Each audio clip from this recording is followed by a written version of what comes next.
Shalom, shalom. Selamat hari Jumat 12 Agustus 2022. Kembali jumpa bersama saya, Pendeta Caleb Hofer Bintor dalam anugerahnya.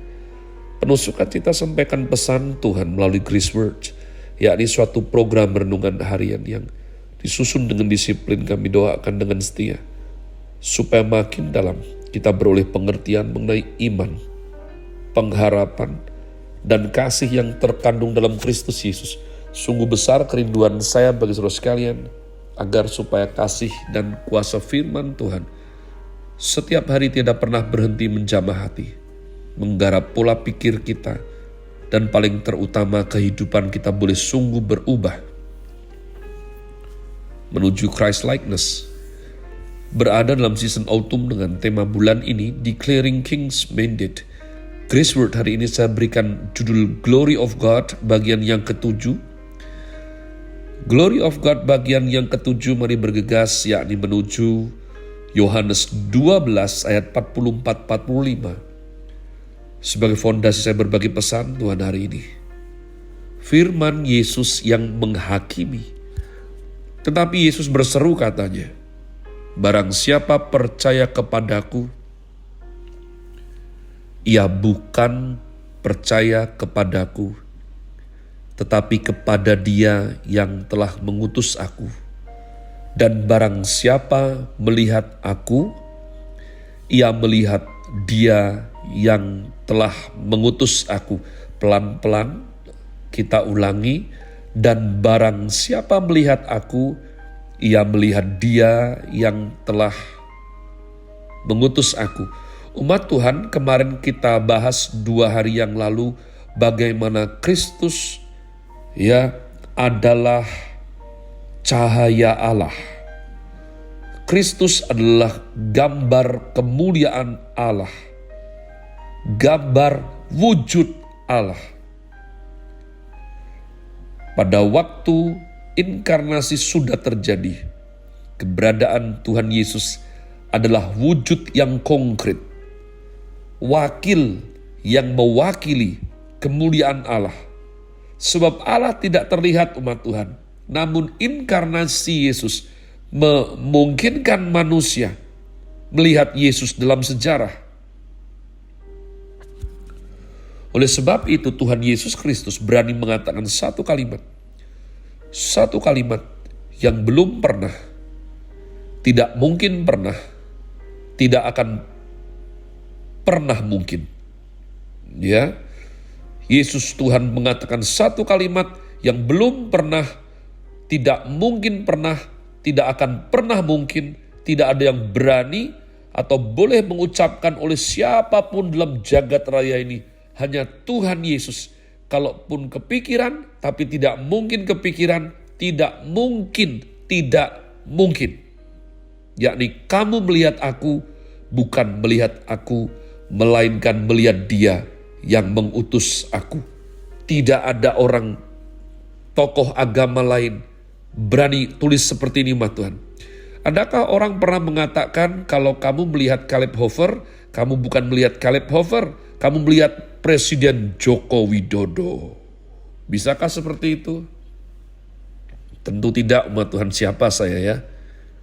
Tidak ada orang berani mengatakan hal itu. Orang akan lihat saya lalu memutuskan apakah harus telepon rumah sakit jiwa atau tidak mungkin. Sementara anak-anak rohani saya mungkin berusaha membela supaya saya tidak ditangkap dikira orang sinting, umat Tuhan. Karena Presiden Joko Widodo ada wujudnya. Dan semua ngerti bentuknya seperti apa beliau itu. Langsing, kurus, rambutnya tebal. Sedangkan saya rambutnya tipis, perutnya yang tebal. Tuhan Yesus mengatakan kalimat tersebut.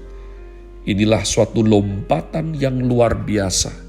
Berbeda secara kualitatif daripada agama-agama umum di muka bumi ini. Orang Yahudi tak mungkin pernah mengerti kalimat tersebut karena mereka tahu Allah tidak bisa dilihat. Saat manusia melihat Allah dengan mata jasmani, saat itu pula tanda bahwa manusia mati. Inilah pengertian orang Yahudi. Itu sebabnya pada waktu Tuhan Yesus mengatakan kalimat tersebut, mereka mengatakan, Yesus orang Nazaret menghujat Allah. Kurang ajar. Padahal Tuhan Yesus Kristus tidak menghujat Allah, tapi beliau menyatakan satu fakta, satu-satunya, karena hanya dia hanya satu-satunya cahaya kemuliaan Allah, satu-satunya wujud Allah yang pernah dinyatakan. Kristuslah satu-satunya substansi wujud Allah yang bisa menyatakan Allah yang tidak tampak. Maka Kristus adalah cikal bakal representatif of God's kingdom on earth. Tuhan Yesus berkata, kamu percaya kepadaku, bukan percaya kepadaku. Saudara, kau bisa rasakan tidak? Ini orang kalau tidak hebat, mau karang seperti ini pun susah loh umat Tuhan. Kamu percaya kepadaku, kamu bukan percaya kepadaku, melainkan percaya kepada Dia yang mengutus aku. Aku mewakili Allah. Inilah cahaya kemuliaan Allah yang sesungguhnya. One and only Christ. No one like thee. Goethe, seorang Jerman, pada waktu muda mengalami pengalaman patah hati yang sangat sakit sekali dan ingin bunuh diri. Sangat ingin, tetapi syukurlah tidak jadi. Saya tidak berani meremehkan orang yang bunuh diri gara-gara patah hati. Walaupun saya amit-amit juga tidak kepikiran umat Tuhan ya. Kok bisa sampai seperti itu, dunia habis seperti itu.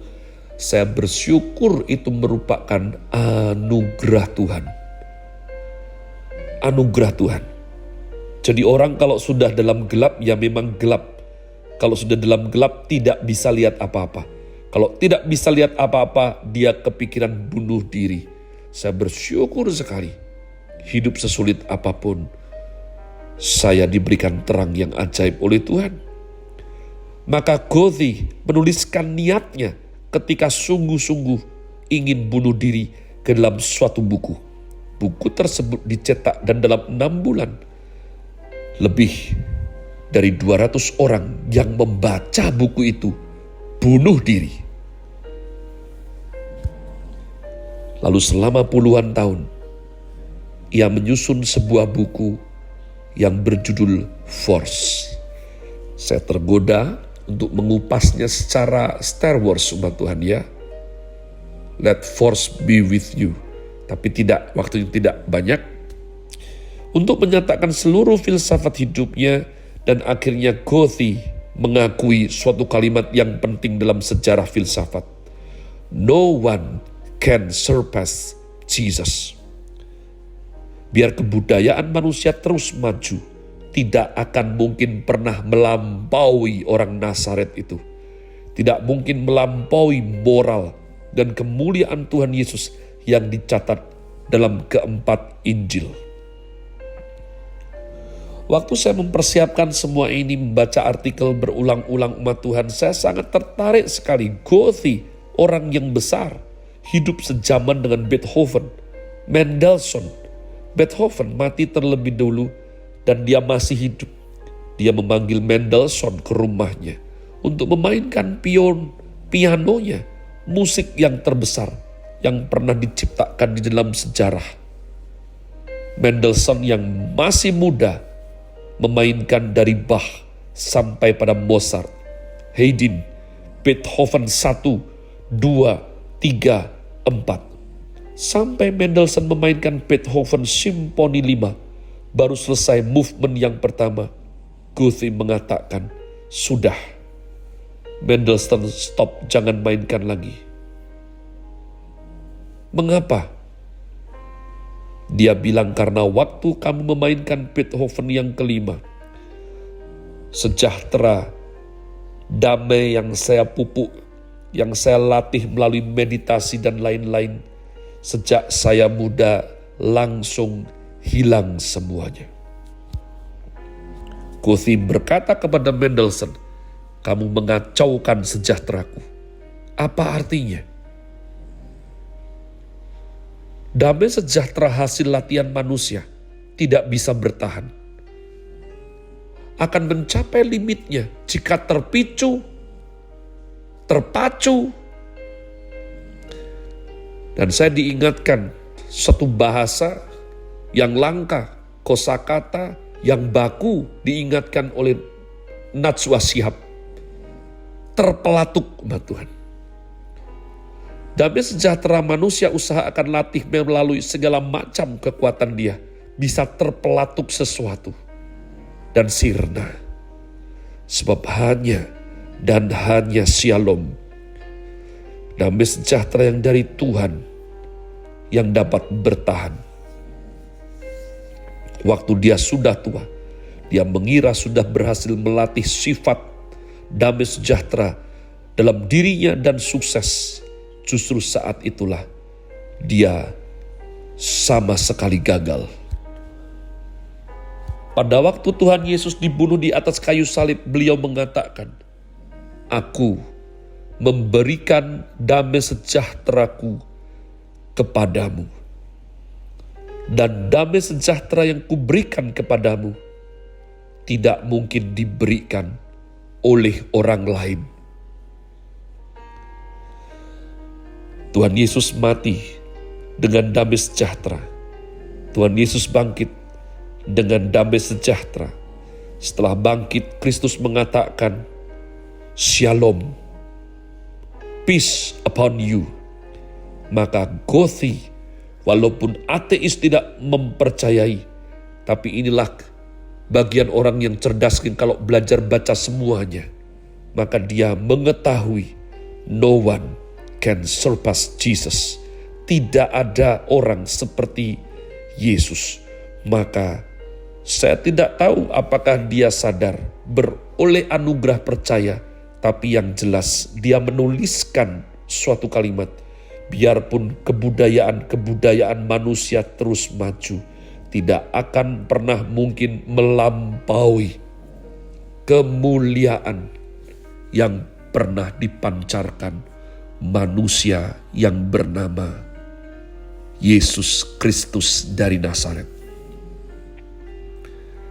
Saya berdoa engkau mendapatkan sesuatu yang baru, umat Tuhan. Sebab Tuhan sungguh adalah poros segala dalam alam semesta, apalagi hidup kita ini. Have a nice day. Tuhan Yesus memberkati saudara sekalian. Sola Gratia.